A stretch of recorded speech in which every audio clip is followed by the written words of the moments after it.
Camping trips are supposed to be a break from reality, a chance to escape the chaos of daily life and reconnect with nature. But what if nature has something far darker in store for you? Every year, hundreds of people vanish from campsites, their belongings untouched, their tents still zipped shut. Some blame wild animals, others say it's human predators, but the truth? It's far more chilling than anyone dares to admit. Imagine this. You're sitting by the campfire under a blanket of stars, the woods around you alive with the sounds of crickets and rustling leaves. Then you hear it, a faint whisper just beyond the firelight. You tell yourself it's the wind, but deep down you know better. The woods have secrets, ancient, unspoken, and utterly terrifying. Tonight, I'm going to share with you 5 true camping horror stories that will make you think twice before stepping into the wilderness again. From eerie encounters with the unknown to sinister figures lurking in the shadows, these tales are not for the faint of heart. Are you brave enough to hear them? Let's begin with the first story, one that starts with a group of friends on a weekend getaway, but ends with an unexplainable nightmare they'll never forget.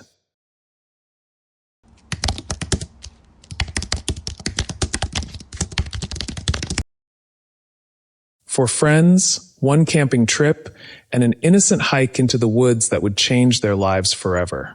What started as an adventure soon became their worst nightmare. Mia, Tyler, Rachel, and Jake had been camping together countless times. But this time, they had chosen a remote trail deep in the woods, far from any human contact. The forest felt different. The moment they stepped onto the trail, a strange, unnerving silence settled around them.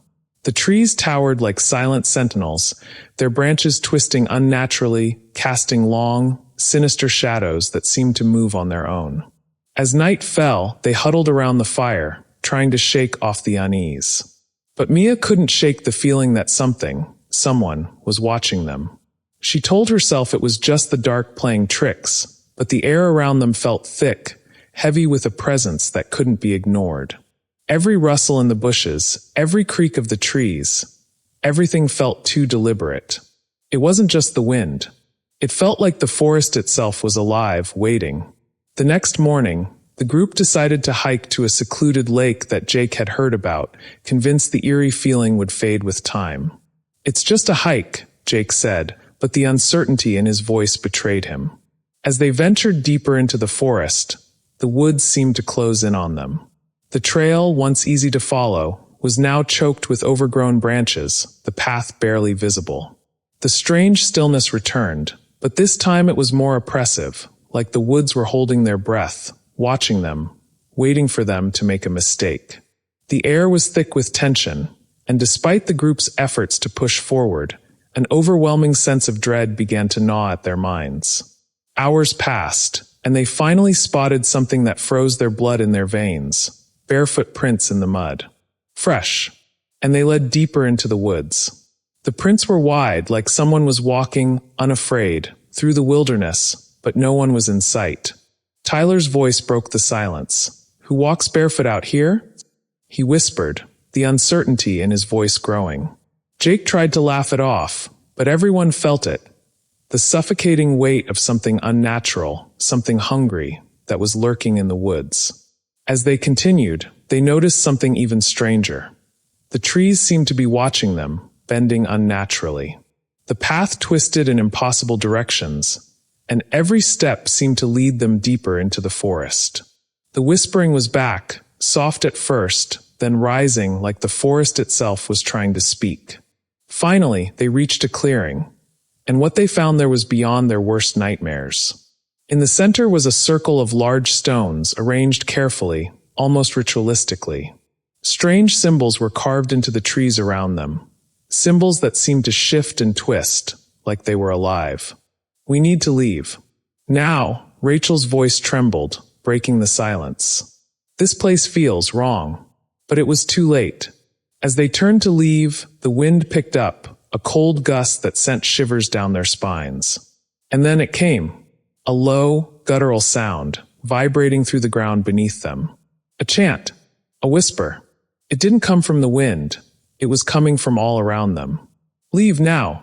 Their hearts raced in panic as the ground trembled, the trees around them groaning, their branches twisting violently. And then, a shadow darted out from between the trees, tall, thin, almost skeletal. It moved so quickly, too fast for them to catch a glimpse. Before they could react, the forest shifted. The trees moved, the paths changed, and suddenly they were lost. The trail they had walked was gone. The clearing was still there, but now, it seemed like it was closing in on them. The footsteps started again, slow, deliberate. But when they turned, there was no one. Then the voice. The whisper again. You are not welcome here. The air was suffocating, and every breath felt harder to take. The ground beneath them seemed to shift, pulling them deeper into the earth. And in the distance, they saw it again, those glowing, hollow eyes watching from the dark. Terrified, the group scattered, each of them desperate to escape the grasp of the forest. But no matter where they ran, they ended up back at the same spot, the clearing. The tall figure was always there, lurking, watching, waiting. Mia was the first to make it back to the campsite, breathless, her heart pounding in her chest. She thought she was safe, but when she looked back, her friends, Tyler, Rachel, and Jake, were nowhere to be seen. When they finally returned to civilization, Mia couldn't shake the feeling that something had followed her. That whispering voice, the hollow eyes, it wasn't over. It wasn't just a nightmare. She later read stories of other campers who went missing in the same woods, their bodies never found. No one knows what happens in that forest, but Mia does. The forest doesn't let go. It doesn't forgive. And once you enter, it's watching, waiting for you to return. And Mia, she knew it would.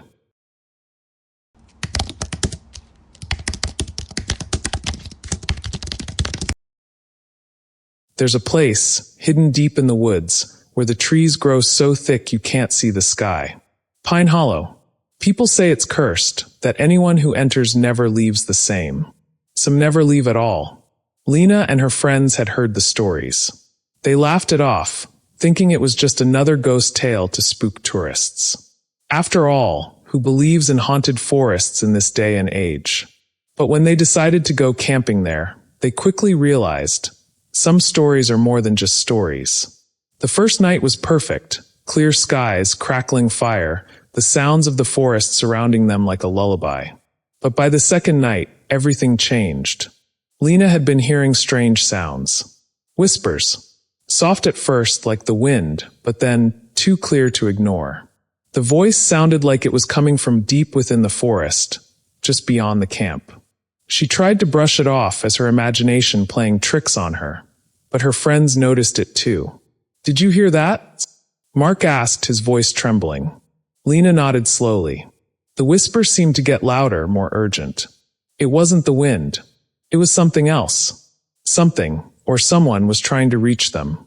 The whispering grew louder and more frantic, until it became a chorus of voices. Each one different, yet somehow the same. A single word echoed over and over, a word that chilled Lena to her core. Come. Lena's heart skipped a beat. She felt an urge to follow the voices, to go deeper into the woods, but something inside her screamed to stay away. Stay by the fire, she told her friends, though her voice quivered. Let's not go near it. But Mark wasn't listening. He was already standing, his feet moving on their own, as if the voices had taken control of him. I have to know, he muttered, and before anyone could stop him, he vanished into the darkness. The silence that followed was suffocating. The fire crackled weakly, casting long, stretching shadows that danced unnaturally around the campsite. Lena's heart raced as she watched Mark disappear into the trees, his figure swallowed by the darkness. They waited, and waited. Hours passed, but Mark didn't return. Panic set in. Lena and the others grabbed flashlights, calling his name, but the forest seemed to swallow every sound. Then, suddenly, they heard something. A soft, low chuckle. It came from all around them. The trees seemed to lean in, their branches creaking with the weight of whatever was watching them. Out of the darkness, a figure appeared, a man hunched over, moving toward them with slow, deliberate steps. But when he stepped into the light, Lena gasped. It wasn't Mark. His face was pale, eyes wide and vacant, his lips twisted into a smile that didn't reach his eyes. It was Mark, but not the Mark they knew. His clothes were torn, as if he had been dragged through the underbrush, and his body was covered in deep scratches like claw marks. "Mark, what happened to you?" Lena whispered, but he didn't answer. Instead, his head snapped to the side, and his mouth opened wide, as if to speak. But no words came out. Just the whispers, the same voices from before. And then, with terrifying clarity, Lena heard them again. This time, not from the trees, but from Mark. "Come." The voice was his, but not his. It was twisted, distorted, and it wasn't just one voice. It was 100 voices, layered on top of each other, all speaking the same word in a chorus of madness. The figure of Mark jerked, his body moving as if it wasn't his own. His eyes locked onto Lena's, and the smile grew wider, unnaturally wide, as if his face was stretching beyond what was possible. "Come," he whispered again. And just like that, the whispering voices flooded her mind, pushing her, pulling her, begging her to follow. Lena's legs moved before she could even think. She couldn't stop herself. The whispers had control of her, and she was drawn to the woods. Lena's friends watched in horror as she stepped forward, her body moving against her will. The last thing she saw before the darkness swallowed her was Mark's face, contorted in agony, his eyes pleading for her to stop. But it was too late. The forest had claimed her, just like it had claimed Mark. When the search party arrived days later, they found the campsite abandoned. No sign of Mark. No sign of Lena. Only the sound of the whispers carried on the wind, calling for anyone else foolish enough to venture into Pine Hollow. Some say the forest is alive, that it feeds on the souls of those who wander too deep. Others say it's cursed, a place where the past never leaves. Whatever it is, one thing is certain: the whispers never stop. And once you hear them, they will always be calling for you.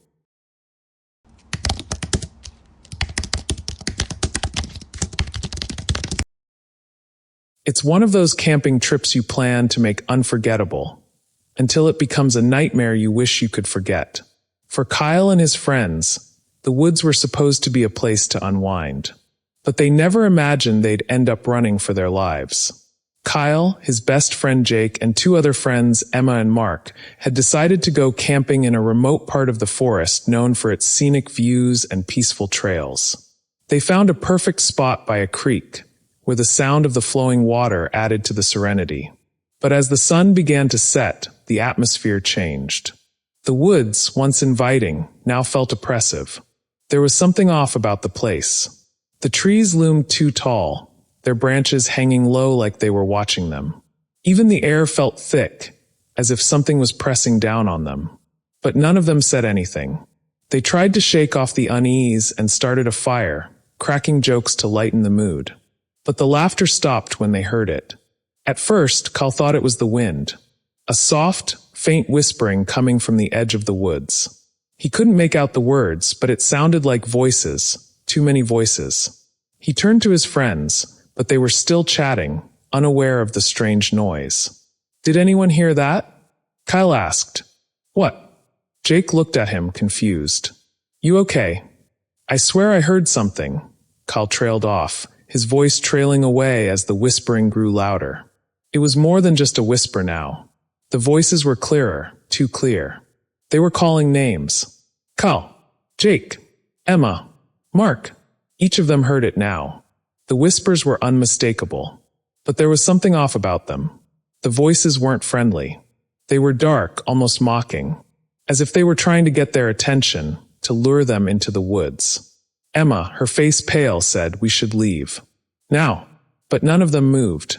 It was like the whispers had a hold on them. The air around them seemed to freeze. No one dared to speak, each person too afraid to make a sound. The fire crackled and popped, casting long shadows across the camp, but the darkness beyond the firelight felt wrong. Something was out there, and it was close. Suddenly, the whispers stopped. A heavy silence fell over the group. Just as they thought it was over, a scream split the air. Emma, who had been sitting closest to the trees, had disappeared. Her scream echoed in the night, a cry that seemed to come from everywhere at once. "Kyle! Jake!" It wasn't her voice. It was something else. Something impersonating her, mocking her. The sound of her scream hung in the air, but when they looked around, there was no sign of her. No footprints, no trace of where she had gone. Panicking, the group scrambled, searching the area frantically, but the forest was quiet again. Too quiet.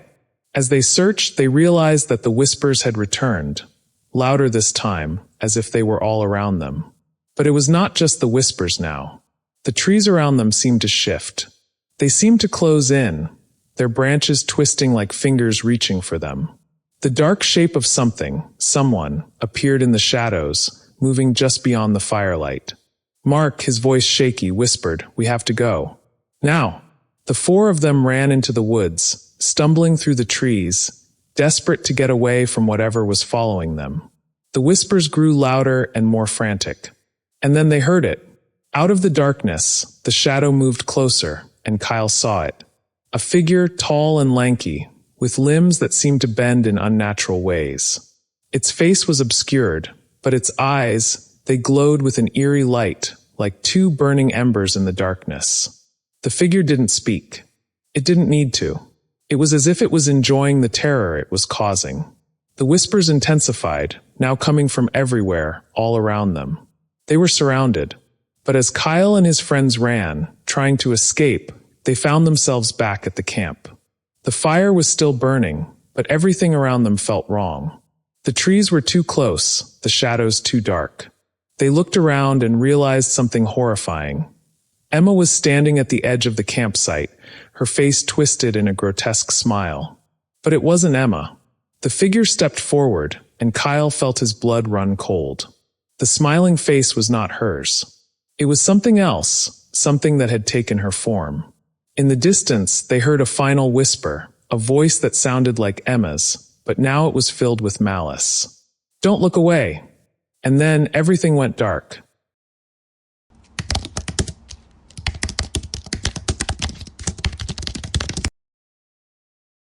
Some stories are best left untold, but there are others that you can't ignore, even if you wanted to.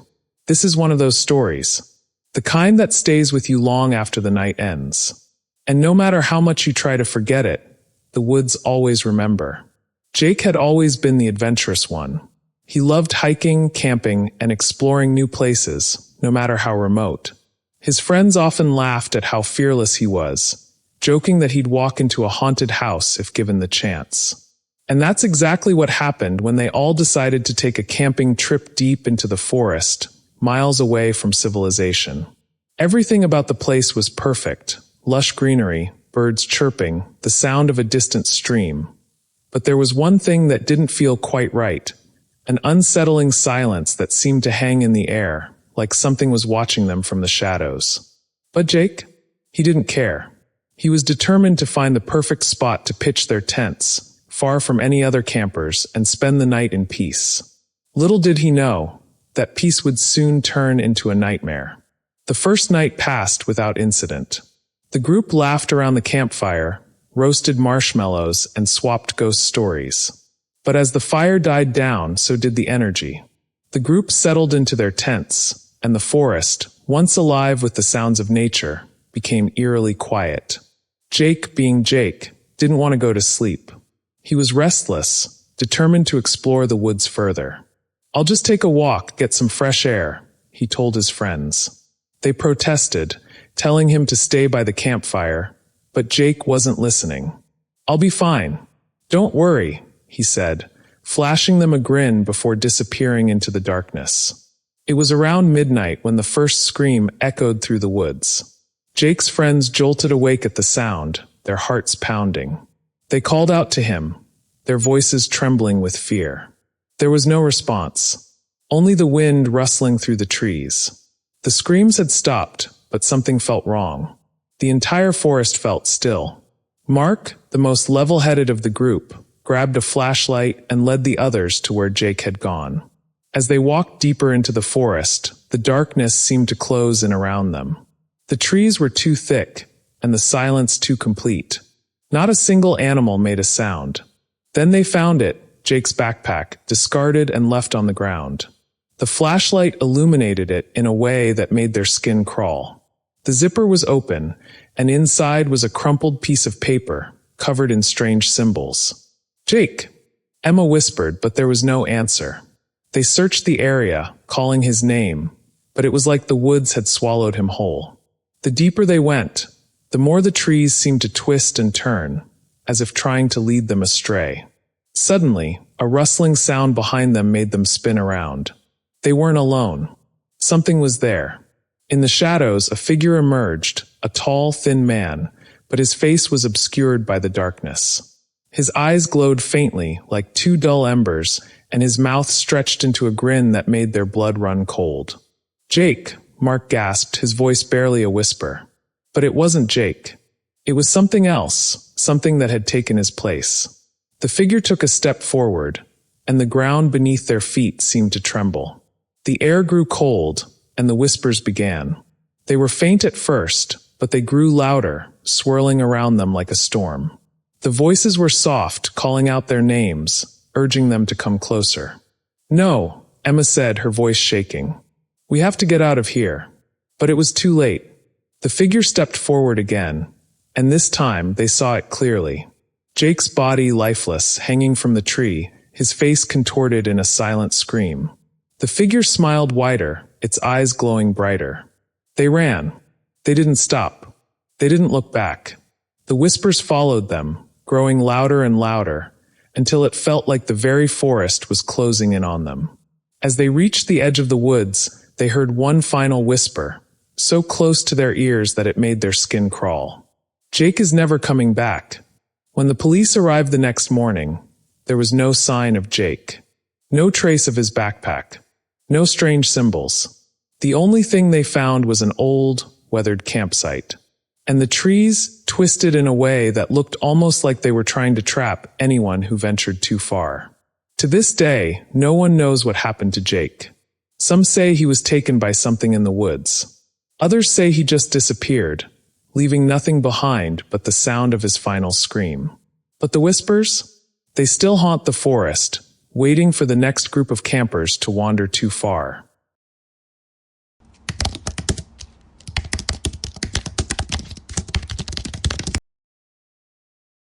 Camping in the woods should have been the perfect escape from the noise of the world. But for Emily and her friends, the silence of the forest was the most terrifying sound of all. It was supposed to be a peaceful getaway. Emily, her brother Mark, and two friends, Sarah and Ben, had rented a cabin deep in the forest, far from the distractions of city life. But when they arrived, they noticed something strange. The cabin, old and weathered, stood alone, miles away from the nearest neighbor. The air felt thick, like something was watching them. But they shrugged it off. It was just their imagination, they thought. After setting up their campsite, they made a fire, roasting marshmallows and telling jokes, trying to shake off the unsettling feeling. The night was cold, and the only sounds were the crackling fire and the wind whistling through the trees. But then the silence came. At first, it was subtle. Emily had been sitting by the fire, staring into the flames, when she noticed it, an absence of sound. The usual sounds of the forest, the rustling of leaves, the distant hoot of an owl, had vanished. It was as if the forest had fallen completely still. She glanced around, her heart starting to race. "Did anyone else hear that?" she asked, but no one responded. The others were staring at the fire, lost in their own thoughts. Emily couldn't shake the feeling that they weren't alone. "Just the wind," Mark said dismissively. But Emily's eyes kept darting to the edge of the woods, where the shadows stretched unnaturally long, even though the moon was barely visible. Around midnight, they decided to head to their tents to sleep. But as Emily lay in her sleeping bag, she couldn't get comfortable. She kept hearing things, a twig snapping, a soft shuffle in the leaves just outside the tent. She told herself it was just an animal, maybe a raccoon or deer. But the sounds kept getting closer, more deliberate. Then she heard it, the unmistakable sound of breathing, heavy and slow, right outside her tent. Frozen, Emily held her breath, straining to listen. The breathing wasn't just any animal. It was too loud, too human. Her heart pounded in her chest. She tried to peek through the fabric of the tent, but saw nothing, just darkness. She quietly unzipped the tent and stepped out, careful not to wake anyone. The forest was as still as death. The only sound was her own breathing, shallow and quick. But there was something else. A shadow, barely perceptible, just beyond the campfire's light, stood motionless. It was a figure tall and gaunt, its outline barely visible against the trees. Emily's breath caught in her throat. It wasn't one of her friends. She knew it, but the figure didn't move. It just stood there, watching. Without thinking, she ran back to the tents, her heart hammering in her chest. She woke Mark and Ben, urgently telling them what she had seen. They laughed it off, attributing it to paranoia, but Emily knew what she had seen. The figure had been real. As they made plans to leave the next morning, Emily stepped out once more, determined to prove herself. But when she looked around the campsite, she froze. The figure was gone, but that's not what terrified her. What terrified her was the trail of fresh footprints in the dirt leading away from the campsite, leading into the woods. The prints were bare, as though someone had been walking in the forest without shoes, and they were only a few hours old. With the sun barely rising, they packed up quickly and left the cabin behind, not daring to look back. But as Emily drove away, her hands gripping the steering wheel, she couldn't shake the feeling that they weren't alone. The shadow from the woods, she felt it still watching them, lurking just beyond the edge of their vision. Months later, Emily heard of other campers in the same area who had disappeared without a trace. They were last seen near the cabin she had stayed in, the same one she had fled from. No one knew what had happened to them. Some said they had been taken by the forest itself. Others whispered about the silent watcher, the figure who stalked the woods, waiting for its next victim. Emily knew the truth. Whatever was out there in those woods wasn't human, and it was waiting for someone to return.